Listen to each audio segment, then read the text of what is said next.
Bonjour et bienvenue dans cette deuxième vidéo post-Ulule. Donc pour ceux qui n'auraient pas suivi, les vidéos post-Ulule suivent le Ulule de la parade de minuit et servent à vous montrer qu'est-ce qui se passe en coulisses, où est-ce qu'on en est, comment les jeux avancent, etc. Si vous n'avez pas vu la première vidéo, je vous encourage à aller la voir. C'est une vidéo qui s'est concentrée sur les finitions du jeu, la boîte, et c'est plutôt sympa, donc je vous encourage à aller la voir. Mais si vous l'avez déjà vue ou que vous décidez de ne pas écouter mes conseils, bienvenue dans cette vidéo. Aujourd'hui, on attaque les contreparties. Bon, on va résumer les tâches à faire d'abord. Dans un premier temps, il y a les contreparties des packs. Donc ça, c'est les packs à différents niveaux. Il y avait des packs à 30 €, 40, 50, 100 €. Bref, tout ça avec différentes contreparties à l'intérieur. Et donc, on va commencer par résumer ce qu'il nous reste à faire dedans. Donc il y avait les prints exclusifs, la gazette de minuit, les illustrations originales, les cartes originales et les dés et jetons originaux. Et ensuite, il y a les trucs que vous avez gagnés en montant les paliers de la campagne base, qu'on a presque atteint les 200%, et du coup vous avez gagné des trucs en plus. Ces trucs en plus, il s'agit donc du concours pour gagner la statuette de la Dame Blanche, de prints sur le thème des contes de fées, et la pochette de voyage linographie. Et tout ça en continuant les 3600 jetons de la première vidéo. Non, c'est toujours pas fini, non.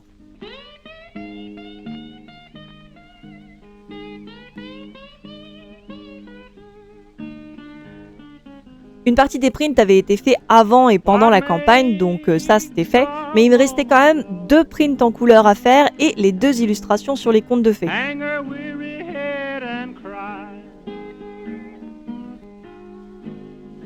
What makes a woman hang her weary head and cry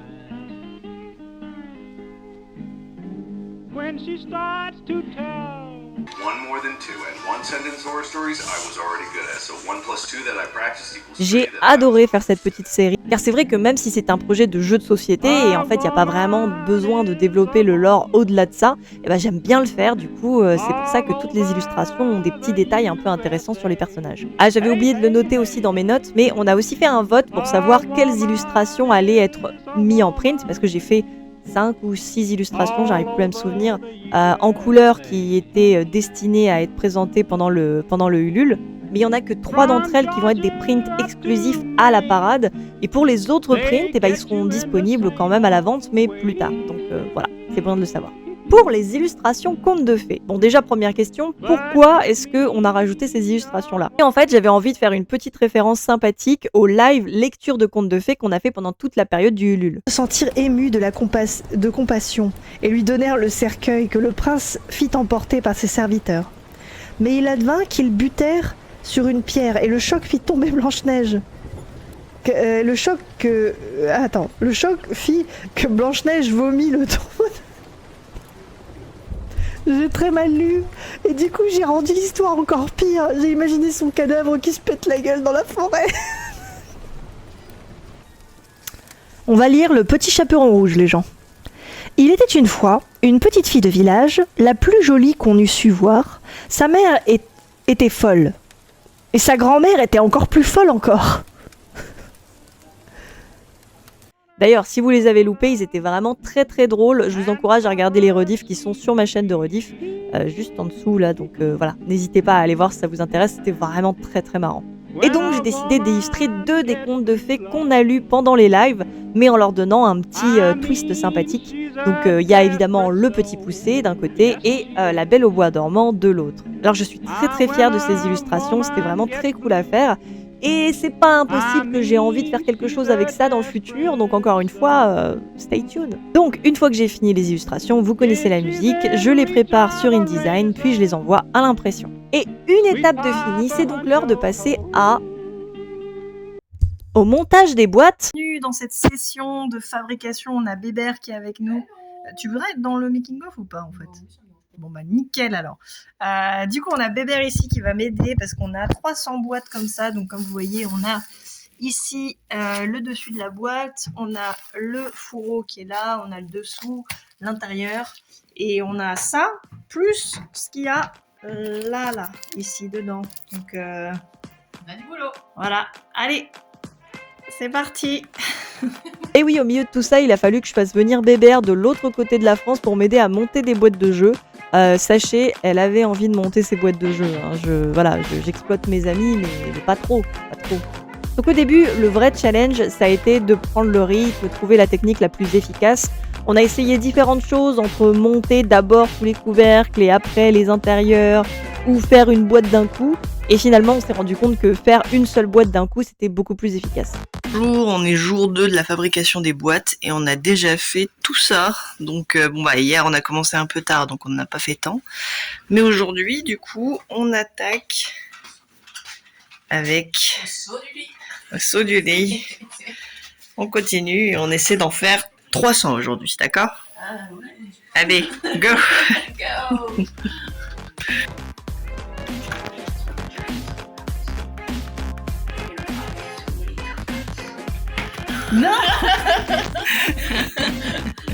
Mange pas les boîtes. Là, on a fini avec Mathilde de faire les boîtes, donc on en a même plus que prévu, donc c'est top. Je tiens à dire que je pense que Mathilde a fait les 2/3 du travail, parce que j'ai dû m'absenter à plusieurs moments, et que quand moi j'en faisais une, elle en faisait deux, donc le calcul est vite fait. Et du coup, je suis très contente. Les boîtes sont très cool, exactement ce que vous avez vu avant, de toute façon, j'ai envie de dire. Et du coup, voilà, c'est plié, c'est fait, et du coup, il n'y aura plus qu'à remplir. Elles sont belles, elles sont magnifiques. Merci Bébert, bien sûr. Merci Bébert. De rien.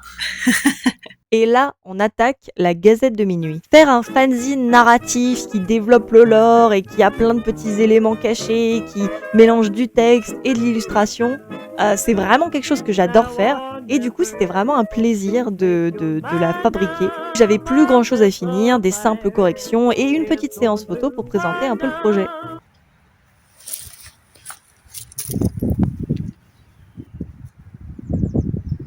Il est là. Évidemment, il y a aussi la face cachée de la Gazette qui m'a demandé un petit peu de travail. Mais ça, je vais vous laisser chercher par vous-même. Ensuite, on peut passer aux illustrations originales. Donc, les illustrations originales, c'est des petites illustrations réalisées sur un thème au choix de la personne qui a pris le pack. Réalisées de façon très simple, au feutre, vraiment avec juste feutre fin et après une petite couleur pour les finitions. Donc faire ces illustrations, c'était très sympa. C'était assez difficile, j'avoue, de trouver des bonnes idées pour chaque thème qu'on me proposait, de trouver des idées pour ceux qui m'ont pas donné de thème et du coup de réussir à faire une illustration aussi fun que les autres. Mais je m'en suis pas trop mal tirée. Et j'avoue, il y en a certaines que j'aurais bien gardées pour moi tellement je les aime bien. Mais bon, c'est le jeu. En tout cas, pour le moment, on n'a parlé que de trucs fun à faire, contrairement aux jetons qui n'ont jamais été fun à faire, pas à un seul moment.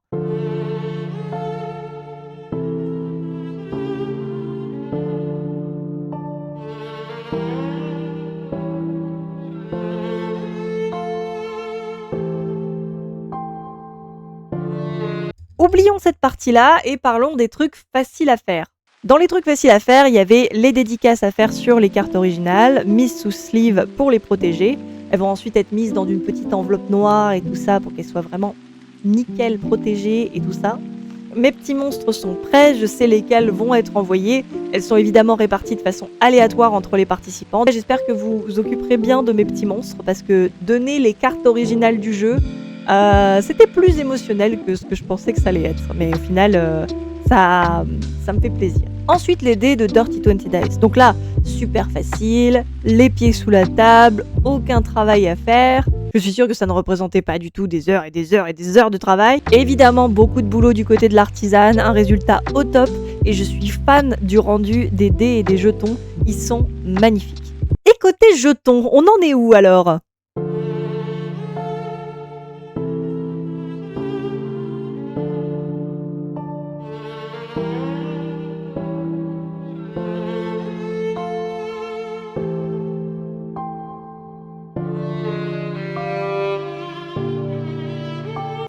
Of course, people have to know they exist to use them. Les dernières. Yeah! It's over! Alors, on rigole, mais vous savez qu'à l'heure où je suis en train de faire cette vidéo, je n'ai toujours pas fini les jetons. Car une fois la peinture noire et les croix blanches faites à la main, je dois encore vernir tous les jetons pour être sûr qu'ils tiennent dans le temps un maximum. Au cas où ça ne serait pas lisible sur mon visage, j'ai des regrets. Mais bon, passons sur ce sujet que j'aborderai dans une autre vidéo et parlons de trucs un peu plus fun. Bon, un petit passage rapide sur le concours pour gagner la statuette de la Dame Blanche et félicitations à Algiax qui a remporté la statuette. Donc évidemment, la statuette sera dans ton colis envoyé avec le reste. Merci encore à toi. Donc si vous ne le saviez pas, quand on a fait les 175% du Ulule, vous avez remporté un pochon de voyage en tissu avec une linogravure dessus sur le thème de la parade de minuit. Et donc du coup, pour ça, je vais faire appel à mon ami Noons. Tout d'abord, j'ai dessiné digitalement les modèles des 2 linos que j'avais en tête. Ensuite, Noons s'est chargé d'imprimer, redimensionner et graver sur de la lino. Et pour finir, on fait l'impression. Petite plaque. Alors une plaque lisse pour étaler ton encre. Bon, là c'est un cadre de miroir. On va mettre pas beaucoup et reprendre. Là j'en ai mis un petit peu trop mais. Là ce qu'on fait c'est qu'on va étendre. Faut bien étendre le truc pour éviter d'avoir des paquets. Pour essayer d'avoir une surface homogène et qui a une texture qui accroche un petit peu. Voilà. Et au bruit, en fait, tu vas le reconnaître petit à petit. Dès que ça commence à faire ce bruit-là, c'est qu'on est pas mal. Ok, d'accord. Si ça fait pas de bruit ou si ça glisse trop facilement, c'est que tu auras trop d'encre sur ton rouleau. Vu que c'est le premier essai, il va un peu mal s'imprimer, donc je vais d'abord le faire sur une feuille de papier. Ouais.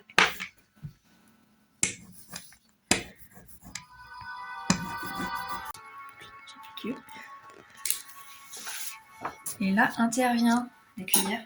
Ah, Pour marquer bien les plis. Enfin, les petits détails et tout. Ouais. Piqûre, ça marche assez bien. Ok, d'accord. Nous, le barème aussi, mais il commence à être un peu pété. Donc, bon, voilà. Ouais, Vraiment, ça c'est la les trucs cuillère et le fancy. couvert, je trouve que c'est ce qui marche le mieux sur le papier. Pour les tissus, ça peut laisser des marques noires, donc je préfère la cuillère ou le barème. Ok. Pendant la fabrication, on s'est réparti le travail. J'ai pris les petits pochons de 9 cm et Noons s'est chargé des énormes linos de 20 cm. Et du coup, je recommande vraiment, c'était très très cool si vous avez jamais testé la linogravure, même si vous n'êtes pas très dessin. C'est vraiment un process qui est très très agréable. Alors il faut encore que je teste la partie gravure vraiment de la lino où j'ai jamais réussi à en faire vraiment bien. Mais c'est vraiment très cool. Toute la partie impression était très intéressante, fatigante de ouf, surtout pour Noons qui s'est chargé des grosses impressions qui étaient vraiment très physiques. Moi je me suis chargé des petits trucs faciles donc ça allait.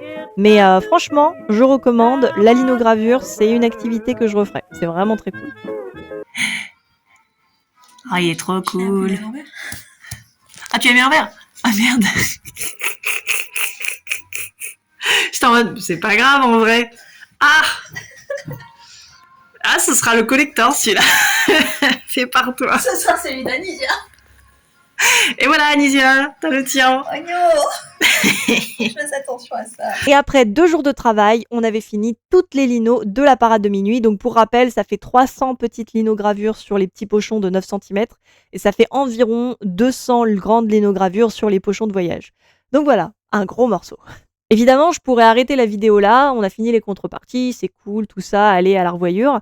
Mais non, on va faire quelques plans un peu stylés pour vous montrer tout ce que vous avez remporté pendant le Ulule. Enjoy!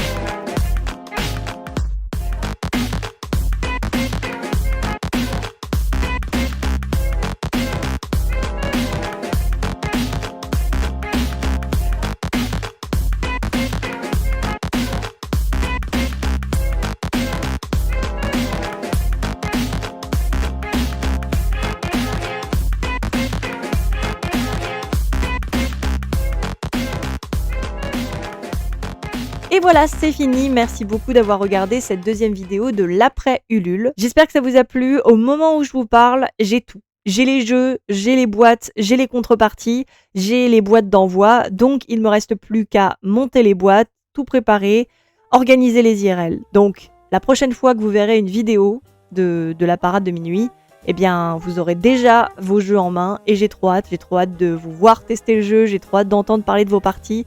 Et j'espère que tout ça vous plaira. Voilà. Petit mot de la fin quand même qui me paraît assez important. Il faut que je remercie tous les gens qui m'ont aidé sur les contreparties. Il y a bien évidemment Dirty20 Dice qui est l'artisane qui a fait les dés originaux. Donc un énorme merci à elle pour son travail et pour son efficacité. Ensuite, je dois évidemment remercier Bébert qui m'a aidé à monter toutes les boîtes du jeu et qui a été d'une très grande aide. Elle m'a aussi fait pas mal de croix sur les jetons, donc merci à elle. Un grand merci à Noons qui m'a aidé à faire les linogravures et qui m'a appris la linogravure, c'était trop chouette. Et pour finir, merci à Sir Mascox, Victoria et Alexis qui ont souffert avec moi pour faire toutes les croix sur les jetons. Je pense que notre amitié en a pris un coup, mais... ou alors ça l'a rendue plus forte. Je ne sais pas. L'un ou l'autre. Et évidemment, encore une fois, un grand merci à vous pour avoir regardé la vidéo, pour me suivre, pour me soutenir, et on se dit à très bientôt. Joyeux Halloween!